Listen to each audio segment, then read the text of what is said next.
Started here. Hi everyone, how are you all doing? Good. I love all the waves. So thank you everyone for joining us. This is Propel's first virtual event and we're so happy to be connecting you all with Manomet. Please take a moment to, in the chat, share your name, where you're from, and where you work, just for, solely for networking purposes. If at any point you have a question, there is a little feature to raise your hand. I'll be able to see that. I'll see, hey, Kaylin has a question, and we'll, take a minute to pause, let you unmute, and let you ask your question. We're going to be hearing from Lora Babb tonight, discussing the influence of social sustainability within your workplace and how to effectively engage others in a virtual space. So, Lora, thank you so much for joining us tonight. Yeah, thanks so much for having us. This is so exciting. Absolutely. Be part of your first virtual event. It's great. Yes, we're excited to have you guys. So, Lora, let's just jump right into it. What is your background with the Portland community? Well, my background goes back to birth. I was born right here in Portland, raised in Portland. I'm actually a Deering High School alum from a year that I'm not going to disclose, but DS went to Deering High School. And like a lot of Portlanders, I wanted, the big city experience. So I moved west after high school and I spent a few years in Seattle at the University of Washington, and then made my way back like a lot of us do. And I transferred to College of the Atlantic up in Bar Harbor. So that's where I ended up graduating from with a degree in human ecology. And after graduating, I, gave thought to where I wanted to start to put down roots, and my hometown had everything I wanted in a place. And I'd been to a lot of places and Portland had it all. And so I came back to Portland those number of years ago and have been here ever since. And I live in the West End, and yeah, I've worked in various capacities in Portland since then. I started my own nonprofit after college that looked at the connection between everyday products in human health and toxins in human health. And then for any of you who have lived in the area for like more than 8 years or so, I was for many years the director of marketing and sustainability for Au Naturals restaurant, which then became Stonyfield Cafe. I also worked for Reverb, which is a nonprofit here in Portland that greens the music industry, worked for the Sunrise Guide for a few years while I was in grad school. And then I got my master's of environmental law and policy with a concentration in climate change before starting at Manomet. Look at you go. That's awesome. That is a very varied and diverse path to get where I got, to where I am right now, but that's quick synopsis. Well, it sounded great. You've done a lot of work with nonprofits. That's fantastic. How did you get involved with Manomet? So after getting my master's degree, I really wanted to stay in Maine, and I really wanted to be, my focus was on environmental sustainability and whatnot. And I really wanted to not only work on issues of climate change and whatnot that could be more global, but really focus on the impact that we could have here. And so I was, pursuing opportunities in the state, and Manomet was always on my radar, and we have very low turnover. And so I was, anxiously awaiting a position to open, and I have been at Manomet for about 5 years this summer. And I was originally hired to work on our newly launched project focused on sustainability for small businesses. So it's an online toolkit that we have that still exists, and it's kind of the key educational tool in our U360 program. But it was a newly launched program that really recognized that small businesses are often overlooked when it comes to sustainability. Most of the focus is on large corporations or homeowners and individuals, and we have 30 million small businesses in this country, and here in Maine, it's about 99.9% of the businesses are small businesses and make up a major percentage of our workforce here and nationally. And so collectively, small businesses have a very big footprint, both when it comes to pollution generated and waste, but also the influence and impact they have on our communities and our economy.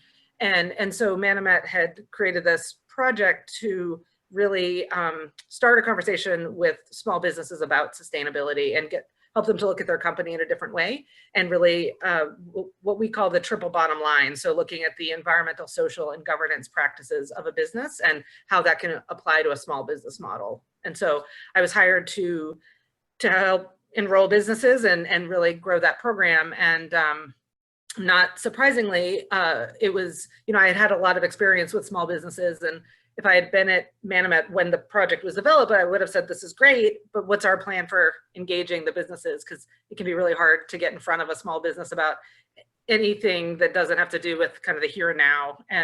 And so not surprisingly, even though it was free and easy to use and designed to help businesses, it was just hard to connect. And so I had this thought that maybe college interns might help us reach more small businesses. And so that led to the creation of U360. Perfect. Yeah. I mean, that leads us into my next question. Tell us a little bit about U360 and what that program is. Yes. So U360 is, as I said, it began, the origination of it was to really help us reach more small businesses than we could on our own. And I, kind of had this theory that perhaps students would be more effective at actually connecting and getting responses from these businesses than people they perceived as peers, or maybe even those scary environmentalists that are going to tell us everything we're doing wrong or whatnot. So it turned out to be true. And so U360 has really evolved since then, but today it is really, it's a 2-semester program for college students. And we started with 3 students from the University of Southern Maine 4 years ago, and it's grown to like 84 students from 14 colleges around New England, and we're expanding to down the East Coast this coming school year, which is really exciting. But it's essentially an experiential education and professional development program for college students focused on business sustainability. So it's really based on the idea that this younger generation is more passionate and knowledgeable about these environmental and social issues than really any generation before. And it's about harnessing that passion and enthusiasm, but helping them to develop the interpersonal skills and real world knowledge to be effective change makers right when they come out of school. So a lot of times young people get dismissed as not having enough experience, or you don't know how the world works. And we think that's garbage, and that the people whose futures are going to be most impacted need a seat at the table and a voice. And so we really empower that. And so we also believe that one of the most effective ways that young people can make change is through their future workplaces and careers. So we really believe you can transform systems from the inside. And so much of U360 is also about professional development. So people can come out of college and get hired right away. So it's kind of like a professional development boot camp, if you will, to prepare you for your first paid internship or your first job. But the idea is that we're not trying to turn out the next generation of environmental consultants. Like, we really want more and more young people entering all different industries and jobs with this understanding of sustainability and how to create practical solutions. So going into manufacturing and engineering and healthcare and some of these industries that aren't currently ones that come to mind when you think of sustainability. So that's how we're going to really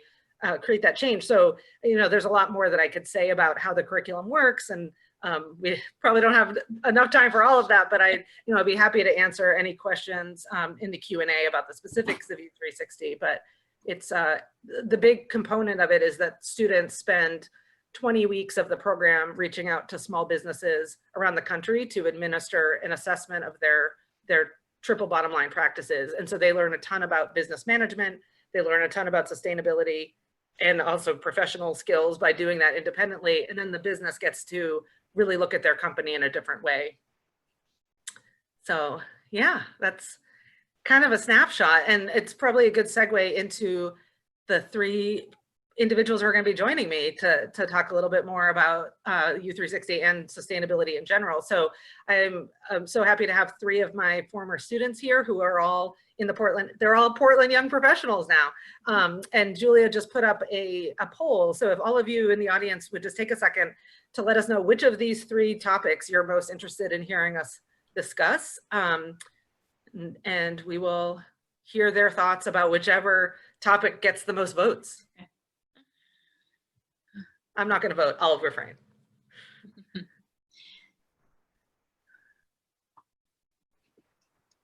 So we'll give you guys a minute to get your votes in. Looks like a few more people jumped on with us. So welcome, you guys.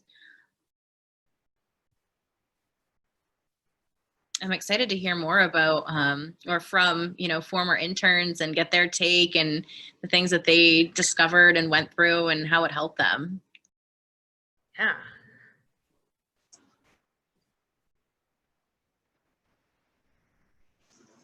All right, so right now, how to effectively engage within a virtual workplace. It has got 50% of our votes. Okay. Are the other two topics split? We have 35% at how to influence the environmental and social sustainability of your workplace, and 15% is the power of mentorships. All right, so it's not surprising to me that in the age of Corona, that the how to effectively engage within a virtual workspace is leading the charge.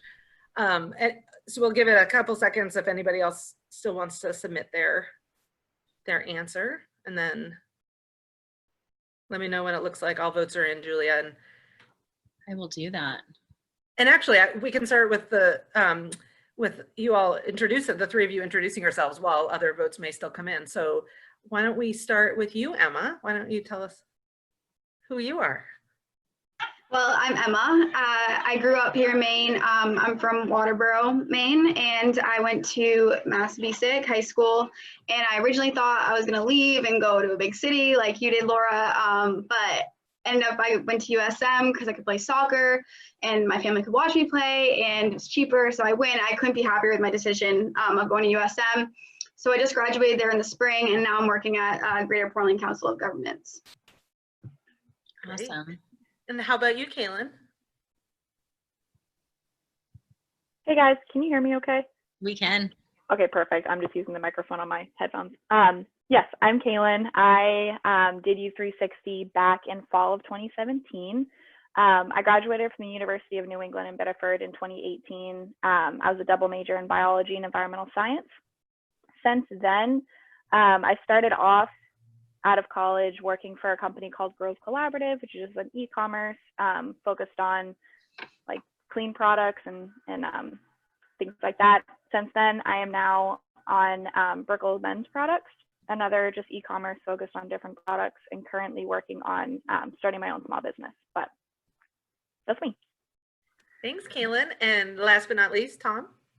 Hello, everyone. My name is Tom Doloff. I'm originally from Sebago, Maine. I went to the Maine School of Science and Math in Limestone, and I attended SMCC for my associates and just graduated last May from USM with a degree in Sustainable Business Management. And I just finished the U360 program last month. Good for you. And I work at Whole Foods Market for the time being on the job search. Hear that, everybody? He's yeah, great one. Please. So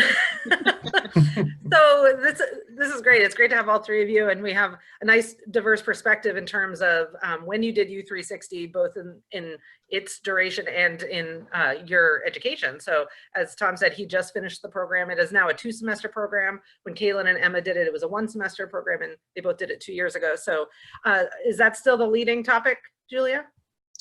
Yes, so we got right. a couple more votes in, and the virtual workplace has taken the lead. Taking the lead. All right, and just wanted to let you all know that we'll have time for questions from audience members. So if there are questions that you are wondering about from the other topics or any topic related to business sustainability or professional development, you'll have time to ask. So we'll start with whichever one of you would like to answer this. What did you personally see? And actually, Tom, why don't we direct this to you, because your version of U360 really was an entirely virtual experience, where Emma's and Kaylin's was a little bit of a hybrid. So what did you see as the benefit of U360's virtual or remote structure, to start with the positives of this kind of workspace? Of course. Thank you. So I think one of the biggest advantages of having a virtual work structure was just the flexibility of it. While most of the time I did my meetings in my apartment, I could also do it in other areas as well as occasionally on my phone.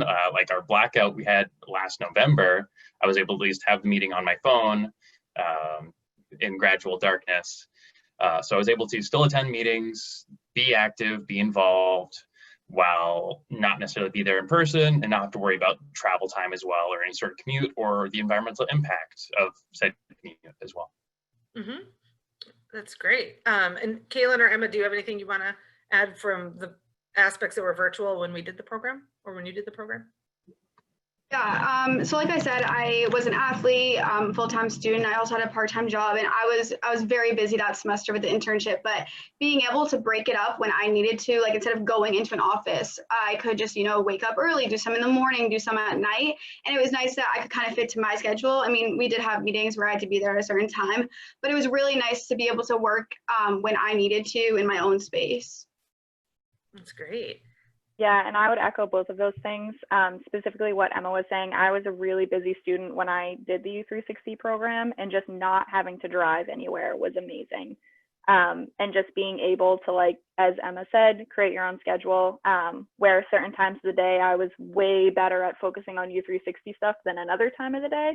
And I could really just bang out a lot of work in a couple hours versus like having to drive somewhere and things like that. It made it super, super convenient in college. Great.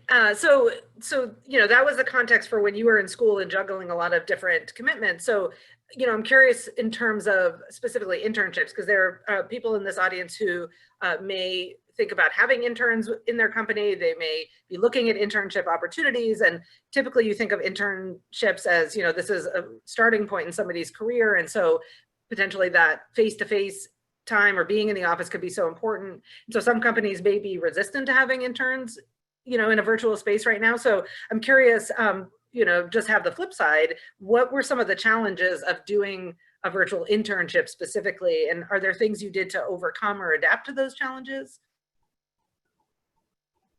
Or ways that we did as a program that were helpful? I'm honestly trying to think of some challenges. I think that's kind of what's tripping me up, is because there wasn't, I personally just didn't run into a lot of challenges. I think especially for interns, we're in a moment in our lives where we're learning everything. And I think communication is key with that. And with just like that virtual space where you can kind of like hop on with a mentor, hop on with another fellow internee, and just kind of ask questions and sort things out, rather than having a specific like 9 to 5 time where you have to learn everything in that moment. I think just the virtual space is better for that.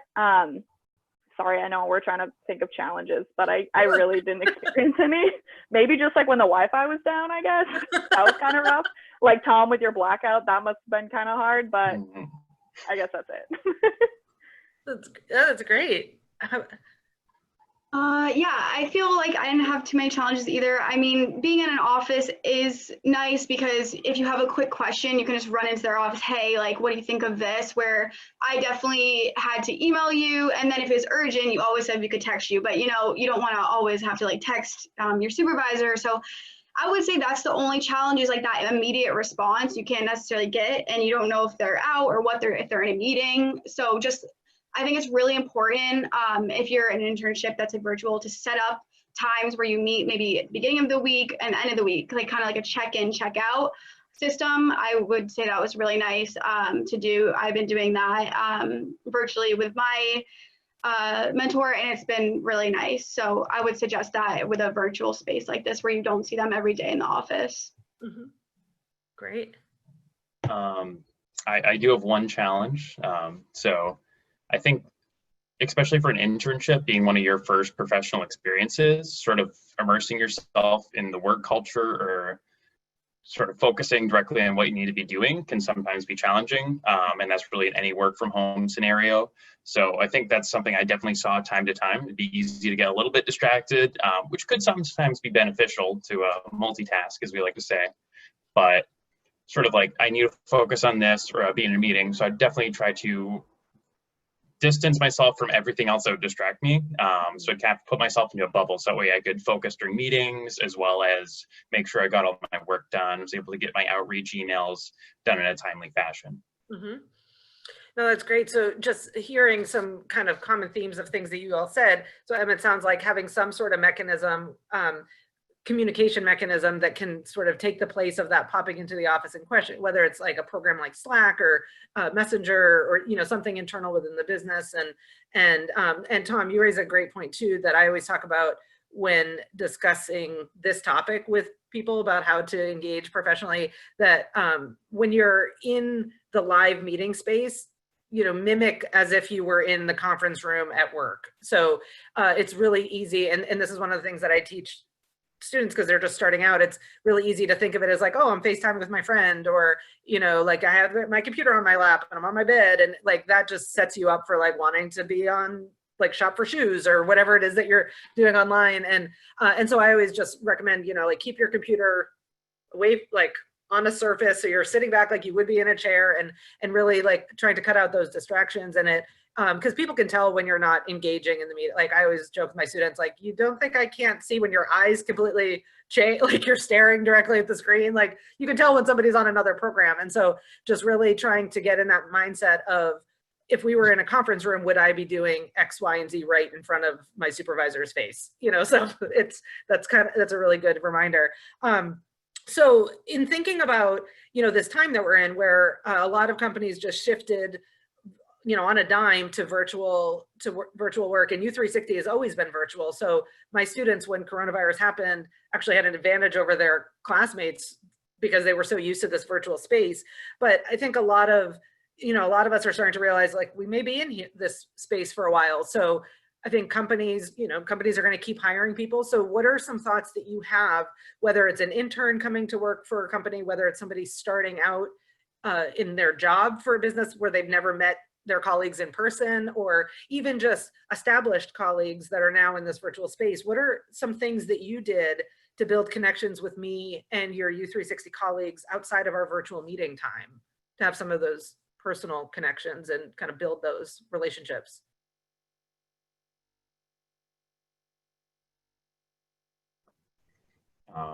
Kicks things off, I think make extra meeting times sort of this simple approach, especially early on when we were practicing our how we were going to communicate with business owners. I reached out to other interns who weren't even on the same team as me, just so I could have somebody else to bounce ideas off of and practice with, because it's mutually beneficial to both of us and it was a good way to build rapport. I also felt that it was just a good idea to reach out to people to communicate, especially with you. You were fantastic to reach out to, really, any problems we were having with the program, as well as just like as a mentor for us through the program. So being able to have that communication, as well as extra time to talk about what's going on in the program, was very beneficial to connect outside of the direct meeting times we had scheduled. Yeah, I think communicating with other interns was super helpful for me in my internship.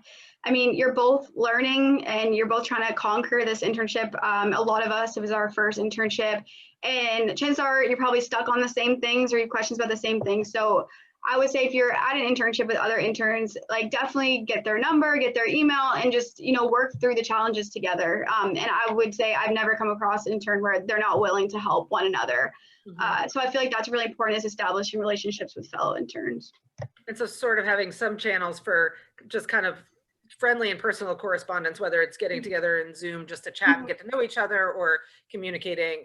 And Kaylin, I'm curious, so in addition to doing U360 virtually, you also recently started a new job. So your whole onboarding process was virtual because you were hired during Corona.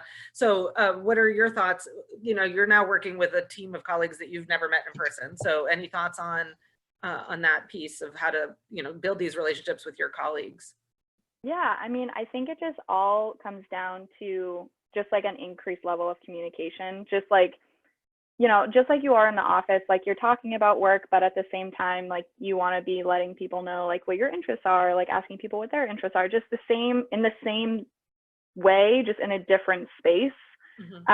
So I would just, you know, obviously when I first started, I was introducing myself and learning the systems and stuff, but beside that, I would be like personally messaging one of my new coworkers, like really introducing myself to individually that person. Because I think that's something else, is like when you're on a Zoom conference, you're kind of like, hey, this is me. But, you don't get that like one-on-one time with each coworker. So I think taking the time to really do, like, if you're never going to meet them in person like me, just doing that time to just privately message them saying, hey, like, well, I want to get to know you. I think it's a great way to build relationships. That's great. And I would also advocate for varying the kind of communication you're having with people. So we're not, because we're all getting kind of Zoom fatigue these days, or screen fatigue. And so thinking of, maybe you actually just call and be on speakerphone so you can give your eyes a break or something, or, there are colleagues that I like to take a walk with while our phone is on speaker, like we have our headphones. And so you kind of feel like you're taking a walk and just chatting and whatnot. So trying to mimic some of those things and kind of varying how we're interacting. And I would say my last question, and then we can open it up to questions, is, so this is a little less about engaging with others and more about the times that you're not engaging with others and you're working remotely at home on your own. So what strategies did you use in U360 to remain productive when working remotely and independently? Because there was so much flexibility in when you did the work for the program.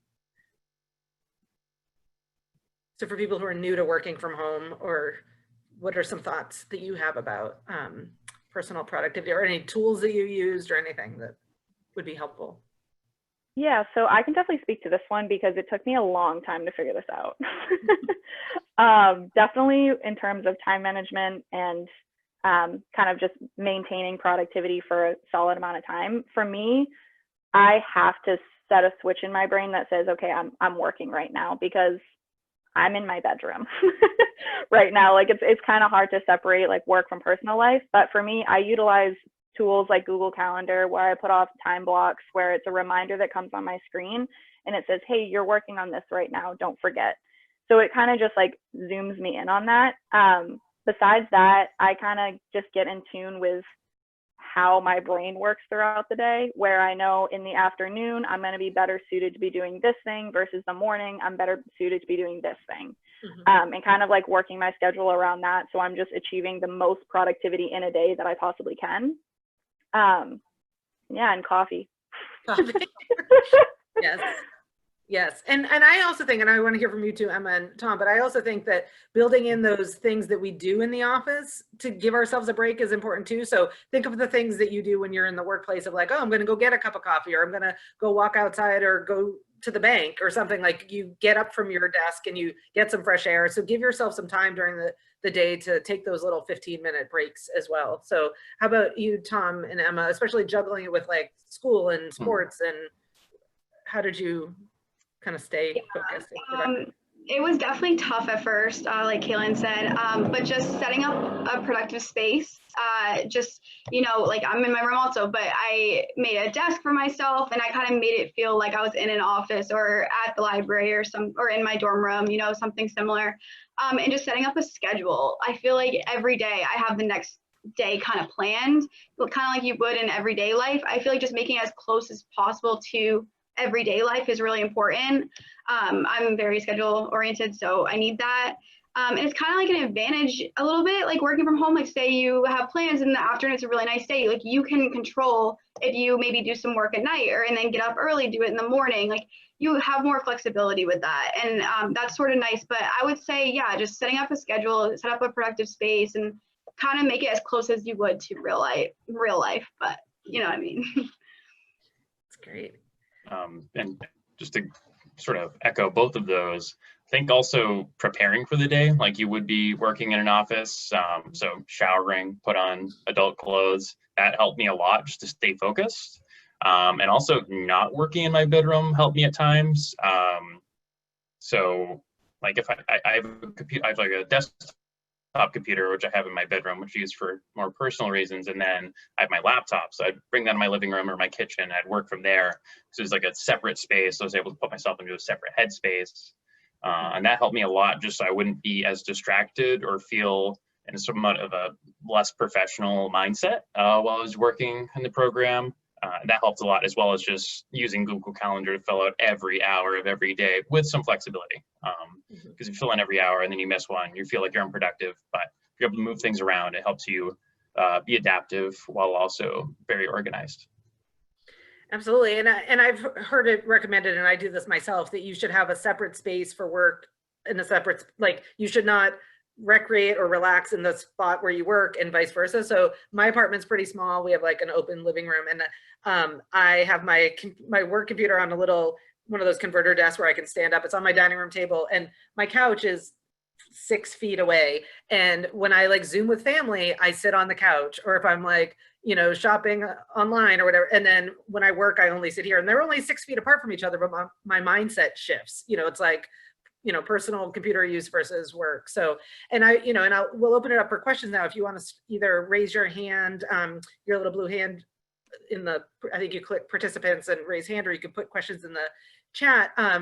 But I just wanted to echo the piece about connection through communication is I really, really recommend don't rely too heavily on trying to engage and connect with your colleagues just via email. So really thinking of those other ways that you can communicate and build those relationships and whatnot. So, you know, we are here to answer any questions you have about any of the topics that we can talk, whether it's business sustainability, social, environmental sustainability, mentorship, internships, this, you know, more on the virtual space, anything about the program or Manomet. So whatever your burning questions are for the four of us. Yeah, feel free to unmute and, you know, jump right out there and ask your question. Tom, I just have to say, I was really hoping somebody was going to mention getting ready for the day, because that is huge.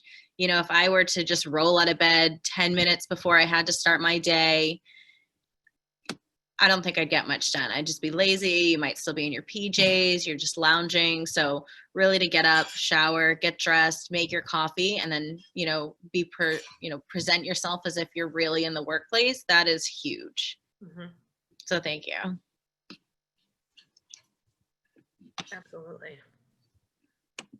And for young professionals too, like in the job searching or starting internships, like I said, really think of trying to mimic if you were going into the office. So if you're doing a job interview, wear what you would wear if you were going into that place. And I always tell my students, when public speaking or doing an interview, you should always dress striving to be more dressed up than your audience. So do the same thing when you're, you know, in a virtual interview or a meeting or a training, and really, you know, we go through all of it, like how to sit and having your, like Tom was just sitting exactly the way we talked about all year. You know, he's been sitting there with his shoulders back and the computer away from him, and, you know, just really kind of mimicking that professional space in all senses. So yeah.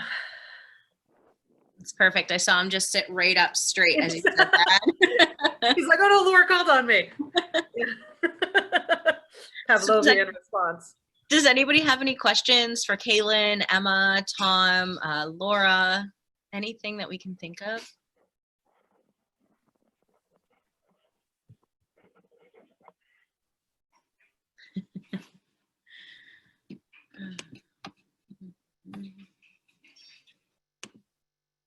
So, I mean, while we're waiting for some questions to come up, what are some different things that, you know, interesting things that Manomet has, you know, uncovered and worked on previously? Oh, sure. So some of our other programming? Yeah. Oh, yeah. So we have pretty diverse programming at Manomet. So we have been around for 51 years next month, and our main office is actually down in Plymouth, Massachusetts, and we have an office in Brunswick, Maine, which is where I work out of, and my colleague Danielle is here. We work out of that office, and that we got our start as an ornithology organization. So our roots are in conservation science, doing migratory bird research. And in short, I mean, it's kind of a long evolution over 50 years, but in short, about 20 years or so ago, it was becoming very apparent that climate change was impacting bird migration. And so we started evolving our programming to engage work with people and really trying to make change happen on the ground to create a more sustainable world for humans and other species alike. So we have the office in Brunswick is the home to our Sustainable Economies program. And that's where, through that program, we work with businesses, small businesses, large corporations, businesses, industries, sometimes communities, to really help them implement practices that will reduce their environmental impact while also improving and increasing their social and economic well-being. So we have a program focused on grocery sustainability. So we work, and Hannaford was our first partner, I think 6 or so years ago when we started this program. So working with both grocery chains around the US and Canada, and also independent grocers looking at their operational sustainability. It's a very resource intensive industry. This program works with small businesses. We have programming in agriculture, both cropland agriculture and dairy ag. We have a fisheries division that's looking at fisheries, and specifically the Gulf of Maine fisheries. And we have a forestry program at Manomet. So a lot of different things kind of spanning sustainability and conservation. I was muted, but I was saying that is awesome. It's nice to hear. Yeah, it's a lot of different approaches to tackling some of these challenges. So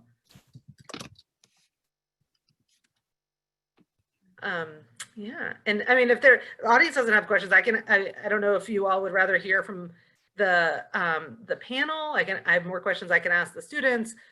So we have a question we were curious to ask you all, if that will Yeah, get you to unmute yourselves, right? Yeah, I guess we could go there. So switching gears into the sustainability piece a little bit.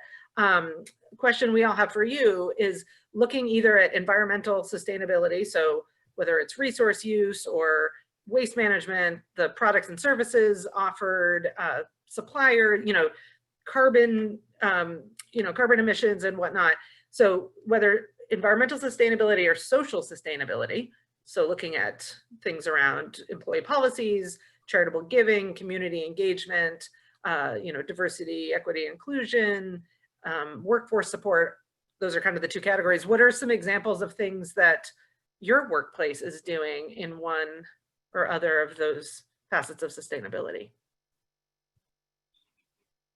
And or what are some challenges that you're seeing in your workplace to prioritizing sustainability? Good question.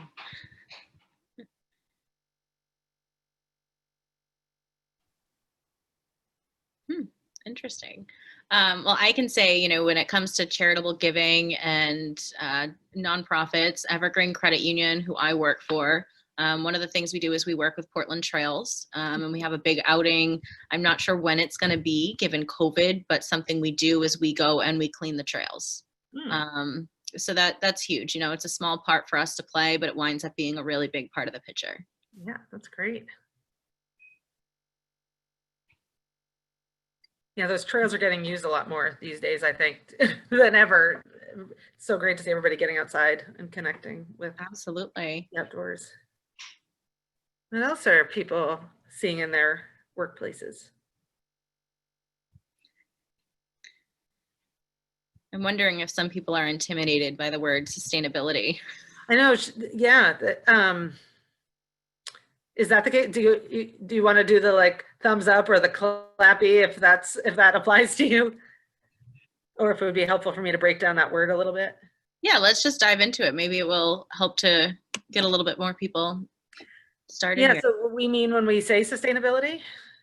Oh, I think I should actually ask one of my students that. There we go. Tom, you're freshest. Yeah, don't worry, Emma. Tom, you're freshest out of the program. And you just got your degree in sustainable business management. So Yeah. talk to us about the triple bottom line and sustainability as a word and a concept.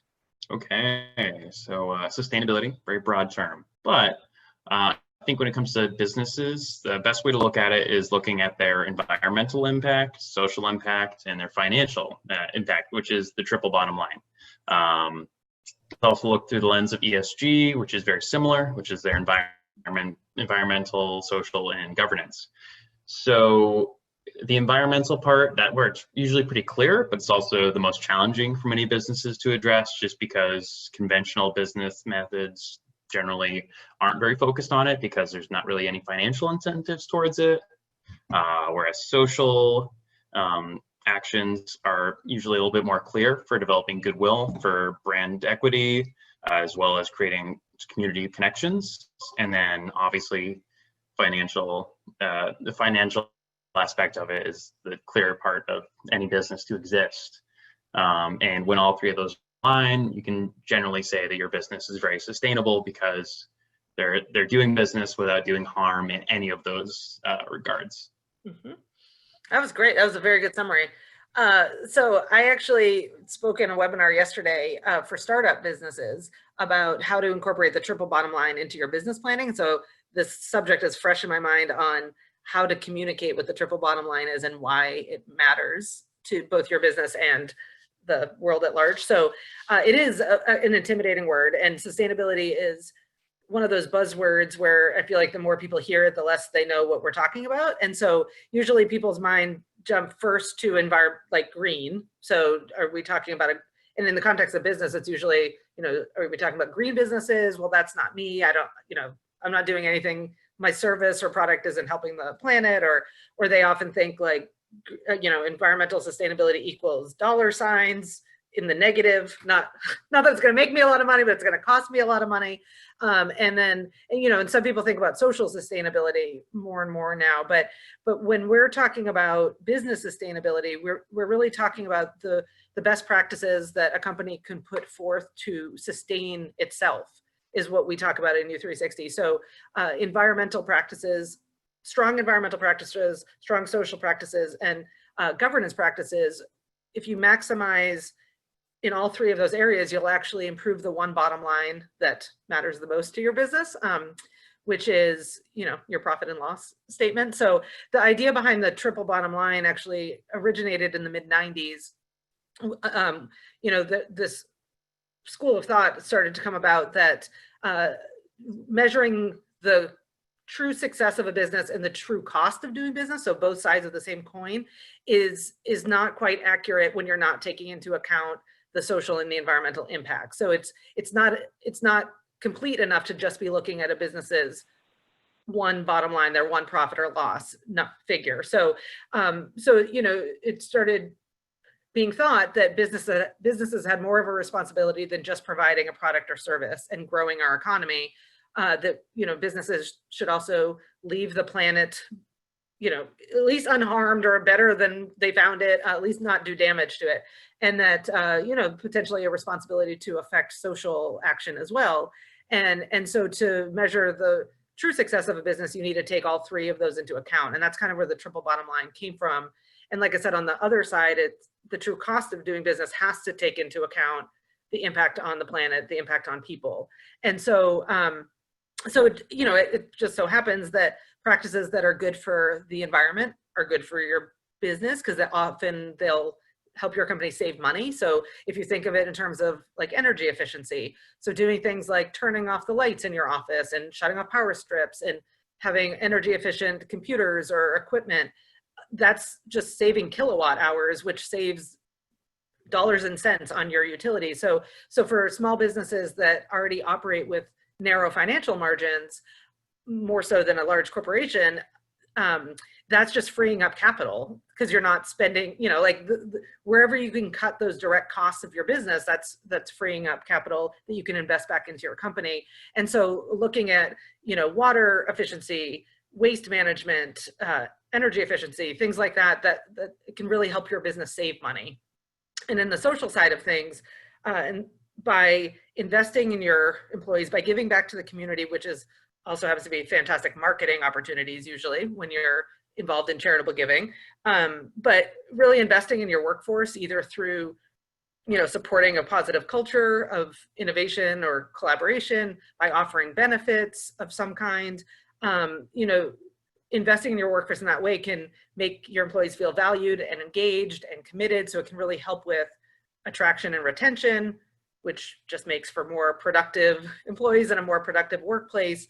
I'm sure most people in this space can relate to having worked someplace where you're short-staffed, and just what that does to the productivity and efficiency of the company, but then what it does to like the level of burnout and for the employees themselves. So really focusing heavily on your relationship with your employees can really help your company make money.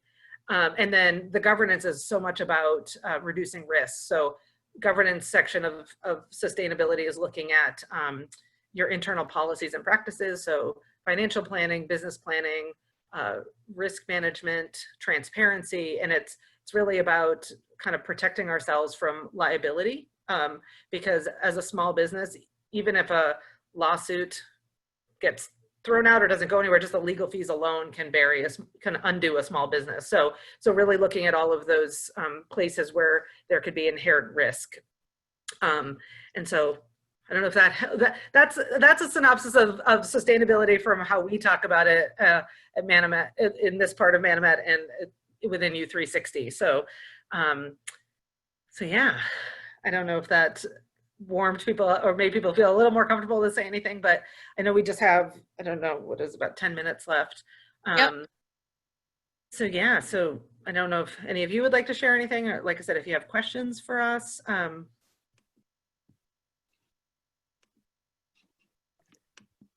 haven't been able to see anything in the chat, but I see a lot of things popping up in the chat, which is great. I think some LinkedIn's are being shared right now so that we can network a little bit more here and you know, get to see each other outside of the event, which is nice, and help each other on LinkedIn. So that's great. Thank you for really diving into sustainability. You know, we all have an understanding of it, but when you really hear it break down into those 3 different pieces, it's nice to hear, because even I jumped right into cleaning trails, you know, being part of the environment and outdoors. So it's nice to be opened up to other pieces of that. Yeah, and that's actually, this might be a note that we could wrap up on for the 3 students. So one thing I didn't mention is that U360, the program ends, the last month of the program, every student picks one business that they interviewed to create a sustainability action plan for that business. So and U360 is very much a business program. So these students identify what they see as the most pressing external threats facing their company.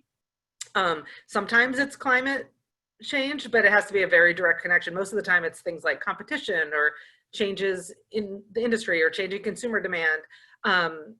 Currently, some of the challenges were coronavirus. So the students have to identify what that external threat is, and they have to create 5 recommendations, customized, feasible, highly researched recommendations for how the business can improve its triple bottom line practices and make the case for how their company can become more resilient to that external threat and be a more sustainable company itself. So all 3 of these former U360 students have done this. And so do you each want to give some examples of sustainability recommendations, either from your action plan or from interviews you did with businesses that fit into what we're describing as sustainability, but might be, you know, different than what people automatically think of when they hear sustainability? Yeah, I can hop into that one because mine was kind of interesting. It was a very common business. I did did my action plan on a coffee shop on the coast of Maine. Interestingly enough, as an environmental student, my action plan with the 2 focused recommended changes that this business make, one was to create a website and the other was to create a business plan. Like neither of those were related to the sustainability that you think of in terms of like recycling, waste management, water usage, but it was the 2 things that I saw as the most damaging to the business and 2 things that they could change really simply to become more sustainable. And that kind of just opened up my eyes a little bit more for the term sustainability, especially coming from a purely environmental background and entering into a business internship. Absolutely. And yes, because like I said, it's about sustaining the company too, because small businesses, you know, it's that catchphrase, small businesses are the backbone of our economy and our community. So we want small businesses to survive and thrive. And the failure rate for small businesses is really high. And so looking at what are those weaknesses and challenges that might, you know, make it so that the business is really vulnerable to those threats. How about you, Emma? You also did a Maine business. Yeah, I did a Maine business. I did a Maine restaurant who was struggling with turnover. So I suggested they implement some paid time off for their employees. A lot of them were older. And then also it was right at the beginning of the Straws Sub campaign that was going around everywhere in restaurants. So I suggested that before it was cool. No, I'm just kidding. But I did that, and that was awesome. And that was that was a recommendation I made. Also composting. I mean, in a restaurant, they have so much food waste that was just going in the trash. They actually saved, when I broke it down, saved a bunch of money on that. What else did I recommend? Oh, also they had this, huge facility and they were struggling with revenue. So I suggested they kind of maybe make some outdoor yard games or have yoga on the patio, something where they can kind of improve their revenue, get some more money, get some more people in there that don't normally go there. So a couple of mine were environmental, some were business. They also didn't have a kids menu. And it was like very family oriented. And I was like, wait, what? Like no kids menu? And so, yeah, they were just struggling with turnover, and competition was huge also. That's great. And you did do it before it was cool. I texted you several times that summer to be like, did you see that restaurant went straw free? So it all started with you. And how about you, Tom, last but not least? So I did an industry I was not expecting. Well, not directly. So I did a musical theater in the Midwest. I'm not a theater major, nor do I really have much experience in theater. So trying to come up with recommendations to how they could be more sustainable was very much based on just the interactions I had with the executive director. And the problems they were having, I saw, were more based on attracting young people, because most of their show offerings were shows that were made probably not in this century. So I suggested that they try to attract more young people through more digital offerings, which also helped with the coronavirus, as well as producing a show with college students. So that way it's more appealing to them, as well as more relatable, as well as being cheaper, because you know what, we don't got a lot of money. Why pay $50 for a theater ticket when you can just have Netflix?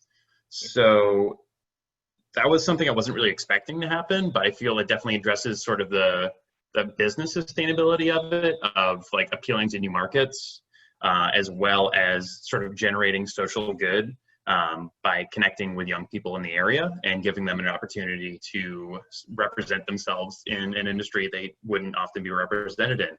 I also recommend they do an energy audit, because that's kind of like the low-hanging fruit when it comes to sustainability, as it's accessible, and it's a really good way just to evaluate where your business can improve. Which is just really a strong first step that any business can take, is sort of evaluating where they're at, and then moving forward from there. Excellent. Yeah, and Tom also had a cool recommendation of creating a prop rent, like swapping system among the theaters in the city, because it's a really big city. And so actually creating this sort of like website where theaters could kind of rent, not rent for, but borrow, kind of like a lending library of different props. Constantly building and disposing of props with every production. So a lot of creativity. So, kind of on that note, if anybody is really interested in these creative and customized recommendations and how you can apply this kind of general subject to individual businesses where there's really no cookie cutter approach to sustainability, it's every small business as its own and what will be most appropriate. We had the capstone competition a couple weeks ago, and the webinars are, each round of competition is on our website if you just want to flip through a couple of these presentations and hear some creative, cool ideas on small business sustainability. And on that note, if you're interested in engaging further with us at Manomet or U360, there are ways to get involved. We are a nonprofit, so we're always looking for ways to connect with folks in the community and people who want to engage and support the work that we're doing. So for U360 specifically, for young professionals, there can be opportunities to engage with our students, either as, kind of like a little mentoring session, or we often will do webinars where we have professionals from the area or the field come and talk to our students about just opportunities in the workforce, in different industries or sectors. And Danielle, my colleague, is posting the link in the chat to the Manomet website and the U360 page. My contact info is on there. And then the capstone competition will be next spring, and it is a virtual competition. So, we're always looking for professionals to either serve as judges in those events, or there's sponsorship of the capstone. There are different ways companies can support U360, sponsor a student or a scholarship. So lots of ways that we can connect. And yeah, so great to see this turnout. Thank you, Laura. I also shared your LinkedIn at the good, top thanks. of the feed of LinkedIn URL shares. So feel free to connect with Laura. Feel free to connect with Danielle, Emma, Kaylin, Tom, myself. You know, I'll be sharing what they post. And you can really connect with them and, you know, dive in and really figure out a way to work with them, or just ask questions about, you know, if you're a small business owner or you're looking to start your own small business, reach right out to them, let them give you some ideas.